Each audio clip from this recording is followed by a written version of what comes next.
শিক্ষা বিদ্যা শিক্ষা শিখতে শিখতে এখন তারা দুই ভাই অনেক বড় হয়ে যায়। আজ তারা মনের আনন্দে মনের তপবনে খেলা করার জন্য আগমন করেছে। এই লঙ্কসীর ভূমিকায় অংশ নিয়ে আপনাদের মহান মঞ্চে নৃত্য পরিবেশন করতে দেখাবে স্বর্ণপদকজয়ী তরুণ শিল্পী ভক্তরঞ্জন মাহাতো সুশান্ত টুডু।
ভাই একটি ভঙ্গ রাখবো যে এই দিকেই আসছে। চলো ভাই, ততক্ষণ আমরা গুটিকে পালিয়ে যাব। না দাদা, আমরা গুটিকে পালাতে যাব কেন? আমাদের তো গুরুদেব ঋষি বাল্মীকি অস্ত্র শিক্ষা শিখিয়েছে। চলো না দাদা, সেই অস্ত্র মানে আমরা দুই ভাই ওকে বিনাশ করে দেবো। তবে তাই চলো ভাই। এই রাক্ষসী, এই তপবনে আর এক পায়ে গেলে আজ তোকে আমরা সকলে বিনাশ করবো। কি এত সাল তোদের যোগী মানব, আজ আমি তোদেরকে ফেলবো।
আমি তোমাদের দুই ভাইকে অস্ত্র শিক্ষা পরীক্ষার দিয়ে আমি এই মনে মনে ছলনা করে এই মায়াবীর রাক্ষসী সৃষ্টি করে তোমাদের আক্রমণ করেছিলাম।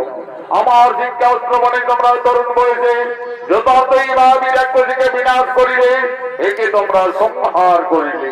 হরিলঙ্কুশ, তোমরা দুই ভাইয়ের অনুশিক্ষায় উত্তীর্ণ। তোমাদের আশ্রমে বিদ্যা শিক্ষা অস্ত্র শিক্ষা সকলেই সম্পন্ন। কিন্তু দেখো লঙ্কুশ, গুরু বাল্মীকির আশ্রমে শিক্ষার পরে যৎকিঞ্চিৎ গুরুদেবের তরফলে গুরু দক্ষিণা দিয়ে আশীর্বাদ দিয়ে দিতে হয়। মনে রাখবে, কালকে তোমাদের দুই ভাইয়ের গুরু দক্ষিণার দিন।